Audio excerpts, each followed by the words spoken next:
What's up everybody, today we're taking a look at the updated and slightly reworked Mechagon workshop, going over important trash abilities and boss mechanics. Starting off with notable trash before the first boss. This trash has been changed so tanks are not able to pull everything and solo it anymore, but you're welcome to try. Make sure to interrupt bomb tonks detonate, or they detonate, dealing damage to everyone. Now the rocket tonks spew out swirls with rocket barrage, and the more tonks you pull, the more hectic it gets, but it can be controlled for a bit with stuns and in caps. Now the first boss, the Tussle Tonks, has been reworked. First of all, avoid standing on any of the lines around the room. Every now and then boss sends out buzzsaws, running all across the lines, which deals damage and knocks you back, which is not great here. No Mercy for You cast before TT3 mine, spawning mines at several players' location. Try to drop these somewhat stacked to not use up too much space. Players targeted by Faux Flipper gets launched up and away, and anyone hit by the circle as well. Make sure you don't get knocked into the mines. And at 100 energy, No Mercy targets a player with maximum thrust.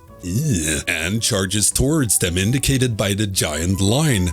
Aim this into the wall close to where you are and not across the room, unless you want to make melee cry. When they hit the wall, they get stunned for 5 seconds and spawn some more mines. The Platinum Pummeler, however, pounds the ground with ground pound. Just heal forehead. Will also target tank with Platinum Pummeler. Giant AoE deals high physical damage and knocks back anyone hit. And when the Pummeler reaches 100 energy, they get a stack of Platinum Plating, which reduces all damage taken by 33%. When this happens, tanks needs to move boss to one of the hammers around the room. If a player moves near the hammer, a circle spawns, and you hit boss with this to remove the platinum plating and get back to blasting. And both bosses needs to die within a few seconds of each other. When one is defeated, the group takes ever increasing nature damage. Second boss, Cujo. Waste processing units, tanks beware of puncture. Tank buster with a big bleed. Also casts Mega Drill, dealing physical damage to everyone over its channel. The Metal Gunk, their corrosive gunk, deals damage and applies a big healing absorb to everyone. And the small living waste adds no longer deal damage on death, so there's no need to line of sight behind pillars. Rejoice! And the Junkyard Doggos leap at random targets, dealing damage and applying a nasty dot, which is a magic effect that deals a ton of damage in stacks, stun, root, etc. to keep him from leaping. And healers, dispel as many of these as you can. Make sure to pop a defensive if needed, or if you have several stacks. Strangely enough, healers dispel has a cooldown. For the second boss, we have Cujo, largely unchanged but visually updated. Healers and tanks, when boss casts Blazing Chomp, tank gets a nasty dot that lasts for 3 minutes. This needs to be dispelled fast, but doing so deals fire damage to the entire group, so make sure they're topped. Now the boss will also drop a cube.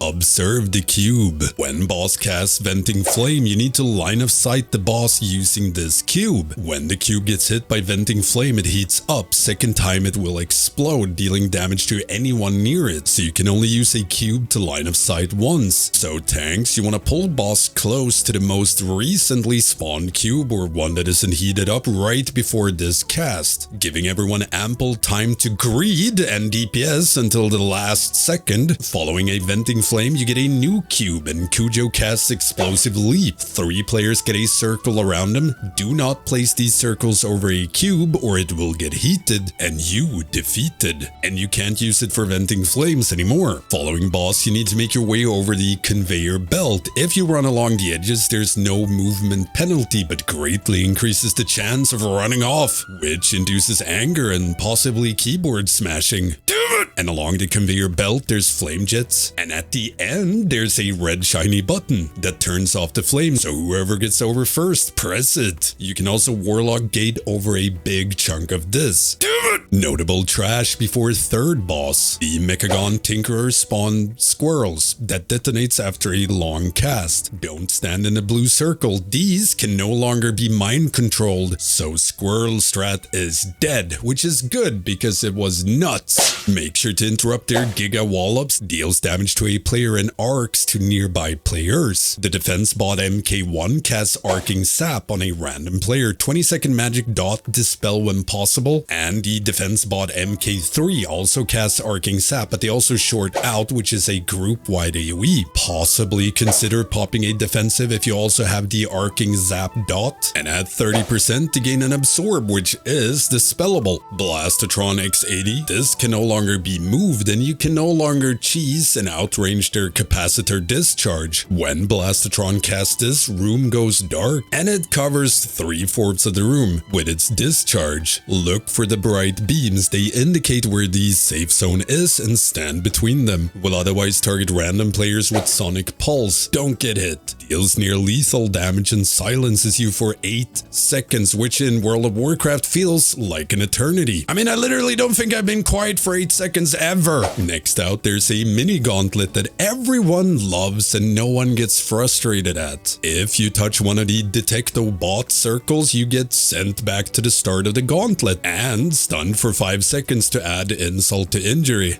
Haha, noob. Out to help navigate this, there's several steamy grates. Boss can't detect you inside the steam clouds. Move into the first one, wait for a gap to open up and move towards this grate. And wait, don't get fooled by this one. It will always move up and make a gap, then instantly move back. Wait for it to move back again before you move. Trust me, I haven't fallen for this bait like 800 times. It's bullshit. Then you go up the ramp and wait for the rest. Possibly bring a book. And then lastly, before boss, the mechanics tune-up needs to be interrupted. Heals 10% max HP every 2 sec over 8 seconds on robots. They also overclock nearby bots, increasing their haste, which can be purged or dispelled. The workshop defenders drop shield generators. These reduce damage taken by 75% to anyone inside it, be it players or mobs. These can't be AoE down, only direct damage works, but tanks should just move mobs outside of it so players can stand in it to take less damage. Then we have the third boss. Throughout the fight, various traps activate. When inconspicuous plant spawns, you need to swap over and nuke it down. When it dies, it turns into a pretty oil fountain, which can be ignited by Sparkflux Hidden Flame Cannon, which are 3 rotating fire beams. Deals an awful lot of damage over 10 seconds if you get hit by it. And when it hits the oil fountain, roaring flame circles continuously spawn in that area. Boss will also spawn saw blades that bounces around the room for the rest of the fight, so the longer this fight goes on, the more hectic it gets, more blades, more fire swirls, etc. Also, don't stand in the discombobulator. Disorients for 9 seconds, but it can be dispelled. Notable trash before the last boss, mostly more of the same. The spider tank targets random players' direction with Sonic Pulse, same as Blastatron. For the trash here, make sure to use the Workshop Defender's shield generator to reduce damage taken from MK3's short out. So never nuke them down, and tanks pull trash just outside so melee can still reach. For the last boss, two-phase fight. At the start of phase 1, 3 plasma orbs spawn. Touch an orb, take near lethal damage and get knocked back, possibly into more orbs. Every now and then these orbs fly over to a player's location, now indicated by both an arrow and a swirl. Also targets a player with the Giga Zap, dealing damage in a line, so make sure to aim it away from other players. And other players do avoid it as well. It leaves a nasty dot and increases damage taken by it by 100% for 12 seconds, so never get hit twice in a row. You want to move away from boss during takeoff, and cutting beam chases a random player, dealing damage 8 yards around him. Also deals a lot of ticking damage to the group during this, so healers beware. And phase 2 starts when you defeat his aerial unit. In this phase, boss casts Giga Zap 3 times in a row, each time targeting a new player. Whoever gets targeted here, just stand still. Everyone else moves out, makes it a lot less hectic. But do use defensives when you get hit, it hurts a lot. Plasma orbs still continue to zip around between players, so beware, and yes, you can get knocked off. When boss casts Magneto Arm, he pulls everything in towards the middle of the room, or the magnet. Players and orbs alike, be careful so an orb doesn't get pulled into you or vice versa, but then it's just rinse repeat.